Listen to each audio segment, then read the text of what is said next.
Let's look back at the transactions made by the new Los Angeles Lakers front office since Magic Johnson and Rob Pelinka took control. Trades Lou Williams for Corey Brewer and Houston's first-round pick number 28. At the time of this trade, Williams was the Lakers' top scorer and had one additional year left on his essentially below-market contract.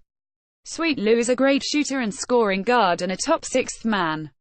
He was later traded to the Clippers, where he shined and was merely chosen as an All-Star He recently signed a contract extension. Even though Brewer got limited playing time, he was a valuable voice of experience on a young Lakers team.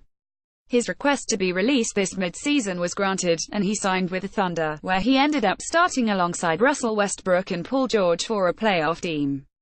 Perhaps he can tell PG just how good the young Lakers nucleus is. More from Lake Show Life. The Lakers traded the pick to Utah in exchange for 2 lower picks, which they used to select Josh Hart and Thomas Bryant. Hart got better and better as they progressed. He is now viewed prospectively as an integral part of the Lakers' future, possibly as a starter or as a deluxe sixth man. He is not the shooter or scorer Williams is, but is a far better defender. Bryant is a raw big with three-point shooting ability who was a G League All-Star this year. His NBA future is promising but unpredictable. If he becomes a solid contributor, the trade will be a winner for the Lakers. Marco Huertas for Tyler Ennis. This was a minor trade of backup point guards. The Rockets waived Huertas shortly after the trade and he no longer plays in the NBA.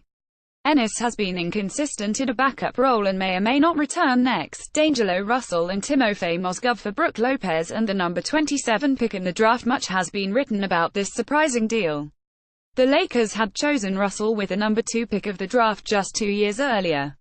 However, Magic wasn't sold on his ability to lead the team, and Mozgov was substantially overpaid based on his actual contributions.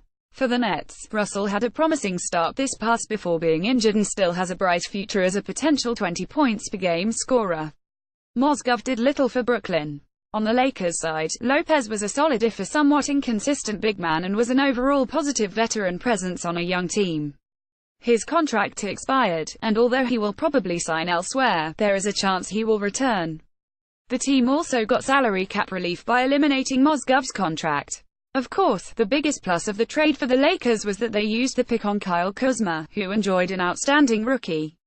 He was one of 3 players to lead the team with a 16.1 PPG average. Julius Randle and Brandon Ingram were the others. He was a threat from the three-point line and was equally effective driving to the hoop. There is every reason to believe that Kuz, who became a fan favorite, will be even better going forward. If the trade had simply been Russell for Kuzma, most Lakers fans would now probably be quite happy. Getting Mozgov's contract off the books was icing on the cake. Jordan Clarkson and Larry Nance Jr. for Isaiah Thomas and Channing Frye plus the Cavs' first-round pick in this year's draft. This trade deadline deal came out of left field. It will take time before it can be fairly analyzed. The Lakers gave up 2 solid young contributors. In return, they received a still not recovered Thomas and the veteran backup Frye, both of whom will be free agents this summer.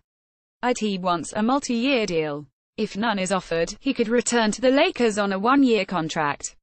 They might also re-sign Frye, if the cost isn't too high, as an experienced reserve with a strong three-point shot. It's just as possible that neither one is with the team next. On the surface, it might end up looking like they traded Clarkson and Nance for only a draft choice. They can use that pick to replace only one of them, so what's the sense of that? Of course, the trade had another layer to it. The Lakers created more cap space so they can potentially sign 2 prominent free agents this year and/or next. Whether the trade ends up being worthwhile will ultimately depend on how they use that cap money. The 2017 draft. Unquestionably, in their first draft, Magic and Pelinka hit a grand slam home run. With their 4 picks, they selected Lonzo Ball, who despite his shooting difficulties was impressive in all other areas and could be the Lakers' starting point guard for the next decade. Kuzma, who probably had the 3rd or 4th best of any rookie, and should only improve with experience. Hart, who was so good in the second half that Magic said he wished he had 20 Josh Hart's. Bryant, who was a G League All-Star and has the potential to become an NBA rotation player. Free agents. Their goal last summer was to add a veteran on a 1-year deal, which would preserve cap space. At first, the Lakers were fruitless in that pursuit as they watched they target free agents, such as George Hill, sign multi-year deals elsewhere. Later in the summer, they successfully recruited Kentavious Caldwell-Pope, who proved to be an excellent backcourt fit. KCP is now again a free agent and will likely sign a lucrative multi-year deal elsewhere. The Lakers, meanwhile, have their sights set on signing an elite free agent like Paul George and on re-signing Randle this summer. They may also end up signing either a guard, possibly Thomas, or a center, perhaps Lopez, to a large one-year deal. Conclusion: as it can easily be seen, in their first year on the job, the Lakers' new front office team of Magic and Rob did very well indeed. The team's young core represents great hope for the future. It is now up to Johnson and Pelinka to add in the right pieces through the drafting, free agency, and possibly also through trades. Lakers fans can only hope they do equally as well going forward.